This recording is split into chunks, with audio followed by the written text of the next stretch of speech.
Friendship. Great. Thanks for letting me do this. Legally speaking, it was a poor choice, but you know. Stacy's really great. If you haven't personally met Stacy, and you probably have because her smile has a wide reach, then you should go meet Stacy. Oh, sentimental. It's the last time. Enjoy it. Buffer joke. Have you heard the one about the chicken, the frog? Just kidding. Jesse's not here. Anyway. Aww. Little kids hate puns, so I'm going to do this one right now. Hey, have you heard the one about pizza? Just kidding. It's probably too cheesy for you. Pun, pun, pun, pun, pun, pun, pun, pun. And it's all about the delivery. Pun, pun, pun, pun, pun, pun. Okay. So I do a lot of like events coordination and like running a lot of this shit and stuff, and I don't read very often. I do it about once a year, just enough time to like hide it underneath the rug and be like, yeah, I did it. You weren't there because you weren't invited, but like I did it, so stop asking me. And like, you know, once you start like actually like performing, you run into this like danger of constantly becoming maybe like a cartoon of yourself. So I worry that like a like common person's like perception of me is just going to be of like a loud drunk person that does haiku sometimes. So anyway, here's a haiku followed by a poem about being hungover. I get Tinder a lot of times when I'm drunk because I think it's really funny to send strangers haikus. So if you're on Tinder, I will find you. Also, this is about the time that I found God. God's dating profile reads, bold, ready to mingle, omnipotent. Okay. This one I dedicate to K-Jack, who asked me to do an interview at 10 in the morning after the book festival. If you were at the book festival, you can understand the levity of that morning. And it had to be clean, and now this one's not anymore. It's called Sad Bastard Song 95. September 5th, I wake to a cluster of greenfinches idly gnawing on all my goddamn sunflowers. I haven't the heart for the songs of tiny birds or the patience for them. Today, I begin the project of littering my yard with thousands of fireworks. Say my name again and behold how my garden dances. Loudly from my window, you can hear me singing, let the fire fill the well, lay me face down till the pain buries me. Jesus promised me a sonnet once, and I have not heard from him since I graduated from church. Although all my married friends said, he said, I fear the blank page and fill all its absent with iron bells ringing, ringing, ringing. Lost, his song bellows in my head, full of bees. Place your hands into me. Brush my eyes for any trace of honey. Love, if you were here, maybe I'd curse your name too, but you're not. If I could, but hear me sing, I am thirsty and ringing, ringing, ringing. Thanks.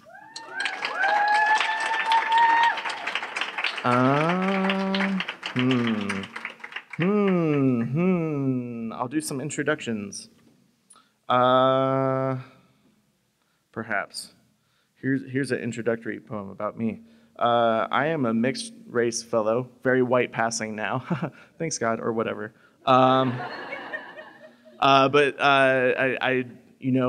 It's strange, like growing up having like part of your culture be so a part of you.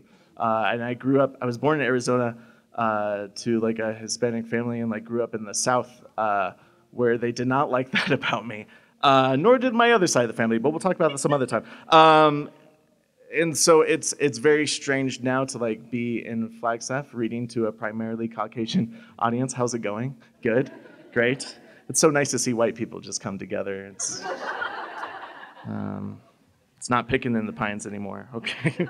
Oh, shots, but just kidding. I was at both. So so this is about growing up mixed race in the South. It's called Sexy Bee Sting, or Goddamn You, Atlanta. My father, as it were, is deathly allergic to bees. I feel the obligation, however, to tell you that I am a sexy motherfucker. By which I mean, my legs go all the way up to my throat. Did you see me on the rare occasion my jeans fit me just right? Lucky you. Since sacrificing my torso to wolves, I've relied heavily on tailors. My pockets are filled with Z's and tildes. God, in my opinion, is a terrible tailor and did a terrible job patchworking this Gullimus shell. How cruel to teach a boy wolf song and not let him run with them. I am trying so hard to fit into my birth name. I have grown so hungry in the shade of my mother's. But son, I must warn you, do not push me. Narrow, I am married to the bite. Some are swollen, and you will hear my boots stomping, stomping, stomping, and me growling all the while. Sexy bee sting.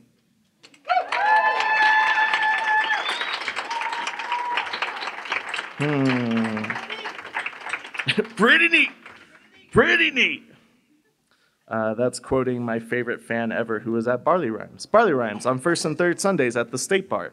Sign up at 7:30, starts at 8. See, I'm going to sprinkle in the other community since I already have to be up here. This is another introductory poem about lucid dreaming. I'm sorry. My father, as he does, spends the bulk of the night raving at the possibility of lucid dreaming. There are several tests for this phenomena, and he lists them as follows. To gaze up at the clock and see time wildly changing past comprehension. To flip a switch and nothing fucking happens. To press a finger into your palm. If it bursts through the other side, you've won, apparently. If you can lean so hard into yourself, you start passing through, you win. What would you do? Oh, to be victorious, to wear the gift of flight, flattering, form-fitting. My brother runs like a tape measure curling the calendar. My sister spins so beautifully in the storm, kiss my cheeks in bright flashes. In its quiet, she traces tiny circles in her legs. Sometimes I think I am building this house from the roof down. As a kid, for career day, I went as a race car. A beautiful fucking race car, thank you. Woke, gaily shaved a stripe down my head. Shug, I was ready for the races. How handsome I was. Golden, lost to romance, the window, and fear the front door. Will it ever chase me down? Win with a fistful of curls? I used to catch myself in my grandfather's palms, pregnant with tiny toy soldiers. I am running and can hear him peanut brittle over the ever-falling beat. The rhythm hammers brass on brick door.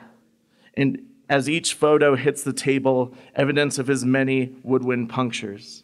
Singing as the wind shakes these walls. It would break his heart to hear his song spring from me. I am trying to stand sure. Roof dancing over me like a reluctant hat. The beating and storms spills into overture. I could have been a fucking race car, goddammit. But sometimes I see them, hands outstretched, dark circles in their palms. My grandfather beaming. Oh, what it is to feel my sister's hand, to stand broad and tall in silence and drive. Thanks.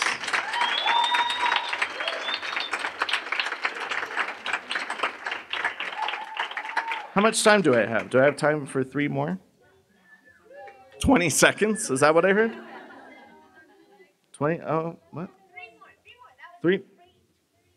Yeah. Okay.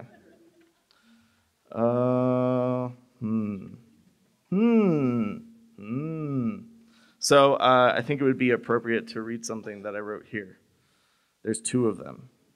I'm shaking a lot. This is gross. Don't look at me. You have to. I know you're here on purpose, but shut up about it. Don't berate the audience, John. Who's that? Your empty whiskey glass. Okay. This is written for a bartender who is not here. I had the lovely opportunity to sit at that table and try to write. And luckily, a gentleman was pedantic enough to give me lots of material. So Stacy knows this, James knows this, I know this. Once you become maybe the figurehead of something that you do publicly, people don't wait for you to introduce yourself before you just start mad-libbing their whole life to them. Maybe you know what that feels like, yeah? Okay. This is about a conversation between a very talkative gentleman and a bartender who did not say a word. 2 mouths walk into a bar and keep running. One, all knuckles, soul patch, sleight of hand, other, just knuckles, breathing. I thought for the longest time you hated me. That your shadow curved to spite my teeth. Hell, maybe you think me an asshole. You are. You seem to be stolen. You seem by my hands to be cold and funny, and so it must be. Oh, to see a magician waggle surely, to pour, to drape himself over iron canvas, to pull his hands out wet with clay and run from his life's work before it speaks. I see you, dog. Salancha. Okay.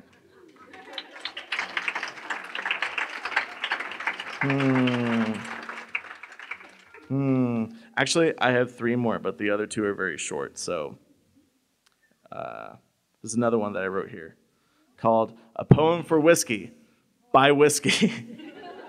Feet Beer.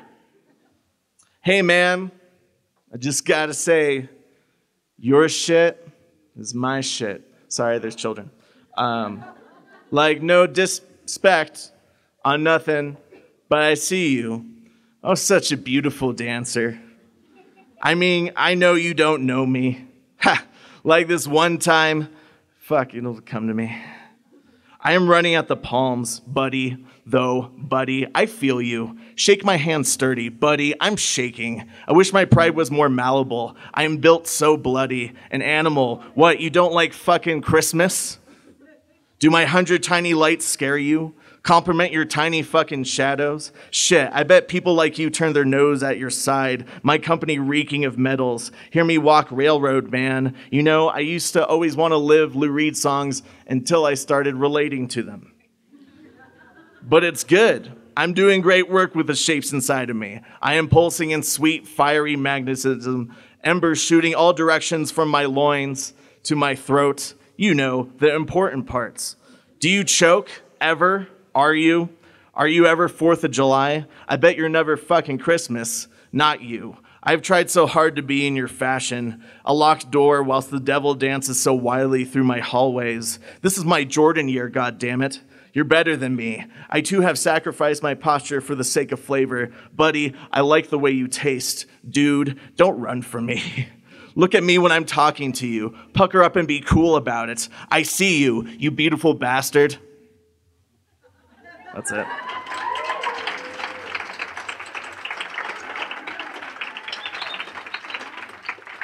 Turning the pages, song about turning the pages for lack of segue, for lack of segue. The pages keep turning, can't find the poem. Still lacking segues. Got it. All right. I have 2 poems about rock and roll, and then we're done. You can buy me a drink if you have money, because I don't. Teachers gotta teach. Monday night. Okay, we're done. None of my students are here, right? Oh, you know what? I'd like to do something real quick. We've never had the opportunity to thank her by name. Michelle James teaches a wonderful freshman year seminar about activism and slam poetry, and she's right there. So I'd like to say thanks to Michelle James.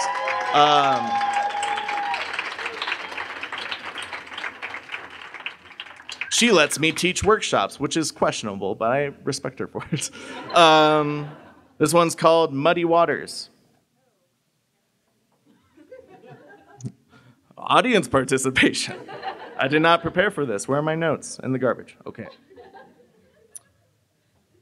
Do you ever listen to Muddy Waters? By which I mean, I see your lanterns nervously dance to hold the fire.